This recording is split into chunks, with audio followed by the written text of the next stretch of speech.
So as we can see here, we've put a dowel through underneath the glove box and poked it through to the engine compartment to bring the live cable through. As you can see the end here, Lee is just tying the cable to the dowel and is going to pull it through, or I might pull it through. Someone's going to pull it through.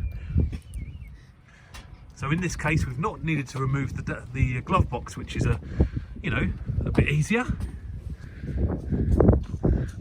It will be tight. Pull it. There we go. That's the power cable coming through to the engine compartment, so we can fuse it to the battery. I'll show you what's involved in adding all of the extras like the sat nav and the hands-free cooling mic and all that sort of stuff. At the end of it, I'll show you how it works. We have a bass box. Yes, a bass box. I fitted my Eon head unit last week, and the plan always was to have some kind of a